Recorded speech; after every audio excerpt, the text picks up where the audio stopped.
Hi hello అందరూ ఎలా ఉన్నారు? వెల్కమ్ టు మై ఛానల్ భూమిక భానుప్రసాద్. నేను మా వారైతే చిక్కబల్లాపూర్ స్టార్ట్ అయ్యాం. అలా ఈవినింగ్ టైంలో ఆ రోజు సాటర్డే కనుక కొంచెం ఫుల్గా ట్రాఫిక్ బాగుంది. మామూలుగా అయినా బెంగళూరు అంటే చాలా ఫుల్గా ట్రాఫిక్ ఉంటుంది. అలానే ఇంకా స్టార్ట్ అయిపోయాం మేము కూడా. మెల్లగా హైవేకి అయితే వచ్చేసాం ఆ ట్రాఫిక్ని దాటుతూ. నేను మా వారు కలిసి ఇంటి నుంచి 5కి అలా స్టార్ట్ అయ్యామండి.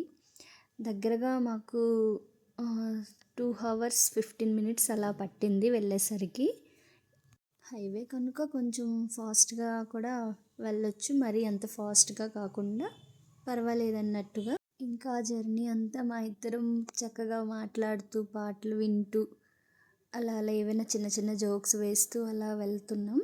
మధ్య మధ్యలో నేను రోడ్డుకి అటువైపుగా ఇటువైపుగా అన్నీ అలాగా వీడియోస్ షూట్ చేస్తూ రావాల్సిన ప్లేస్కి అయితే వచ్చేసామండి. సద్గురు సన్నిధి అనే బోర్డు ఒకటి కనిపించింది.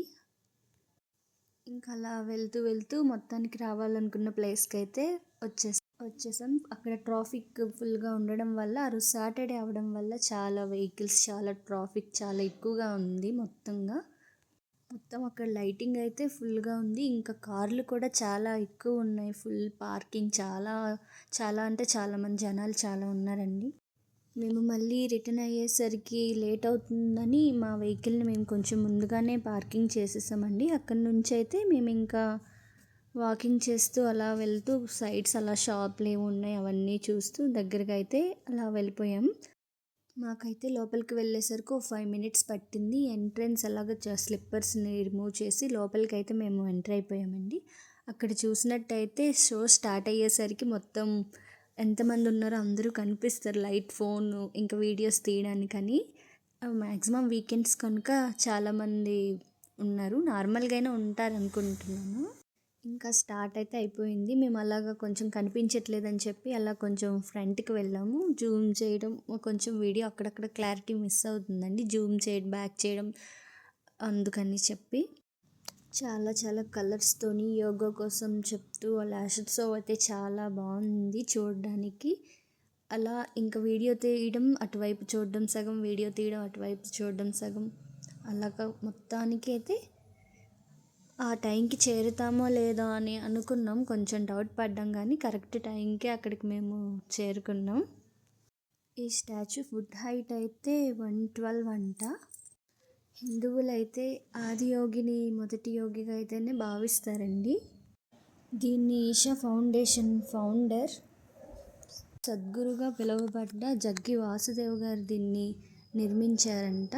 అది January 15th 2023లో. లేజర్ షో అయితే 15 minutes అలా వేశారు అక్కడ. ఈ స్టాచ్యూ అయితే నందికొండల దిగువన ప్రశాంతమైన ప్రకృతి మధ్యలో మనం చూడవచ్చు. కానీ మేమైతే సాయంత్రం వెళ్ళడం వల్ల మేము పొద్దున్న ఎలా ఉంటుందో అనేది ఆ వ్యూని మేము చూడలేకపోయాము. కానీ ఆ సమయానికి వెళ్ళడం వల్ల మేము లేజర్ షోకి అయితే అటెండ్ అయ్యాం. ఆ లైటింగ్ కానీ, ఆ యోగా కోసం చెప్పడం కానీ, వెనక్కి ఇచ్చే బ్యాక్గ్రౌండ్ మ్యూజిక్ కానీ ఇవైతే చాలా అయితే బాగున్నాయి. అక్కడ వీడియో తీద్దామన్నా చూద్దామన్నా ముందుగా జనాలు ఎక్కువ ఉండడం వల్ల ముందుకి వెనక్కి ప్లేస్ మారడం, వీడియోని జూమ్ చేయడం, వెనక్కి తీయడం, దానివల్ల క్లారిటీ అయితే కొంచెం అక్కడక్కడ మిస్ అవుతుంది. శివయ్య పార్వతమ్మ అయితే చూడండి ఎంత బాగున్నారో చూడడానికి అక్కడ లైటింగ్లో. అలానే ఈ విగ్రహం 112 అడుగులు కట్టడానికి గల కారణం ఏంటన్నది నాకు తెలుసుకోవాలనిపించి అలా గూగుల్లో చూడగా నాకు తెలిసింది ఏంటంటే, యోగ శాస్త్రంలో మోక్షాన్ని పొందడానికి 112 మార్గాలు సూచించారంట. అలాగే మన మానవ శరీరంలో 112 చక్రాలు ఉంటాయని, అందుకే దానికి గుర్తుగా 112 అడుగుల విగ్రహాన్ని అయితే కట్టారని నేనైతే తెలుసుకున్నాను.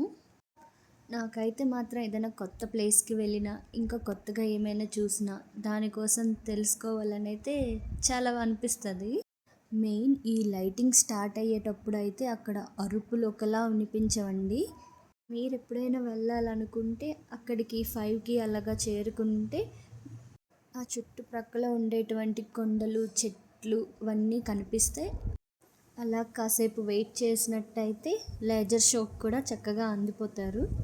అప్పుడు మీకు డే అండ్ నైట్ 2 వ్యూలు కూడా తెలుస్తాయి. ఈ లేజర్ షో అయితే ఇక్కడితో ఎండింగ్కి వచ్చిందండి. దీంతో ఎటు వాళ్ళు అటు అలాగలా కొంచెం కదలడం స్టార్ట్ చేశారు ముందుకి వెనక్కి. ఇంకా అయిపోయినట్టే ఇక్కడితో. ముందుకైతే నాగమ్మ తల్లిని ఇంకా శివయ్య టెంపుల్ ఒకటి ఉంటుంది. ఆ రెండింటిని అయితే మేము దర్శించుకొని బయటికైతే వెళ్ళిపోయాం. అక్కడ నుంచి మళ్ళీ కొంచెం ముందుకి నడవడం స్టార్ట్ చేసాం. పక్కనే ఉన్న షాప్లో ఒక చిన్న శివుడి బొమ్మలన్నీ కనిపిస్తే ఇక్కడికి వచ్చినందుకు ఒక గుర్తుగా ఉంటుందని ఒక చిన్న శివుడి బొమ్మ అయితే తీసుకొని మళ్ళీ మేము బ్యాక్ అయితే స్టార్ట్ అయ్యాం ఇంటికి. ఈ విధంగా అయితే మా జర్నీ కంప్లీట్ అయింది. అలానే మేము వెళ్ళేటువంటి ప్లేసెస్ కానీ, నాకు తెలిసే వరకు ఏవైనా టిప్స్ కానీ, ఇంకా నేను చేసే షాపింగ్, మేము వెళ్ళే టూర్స్, నేను చేసే వంటలు ఇలా పెడుతూ ఉంటాను. మీకు కనుక నా వీడియో నచ్చినట్టయితే like, share, comment and subscribe చేసుకోవడం మాత్రం మర్చిపోకండి. Thank you. బాయ్.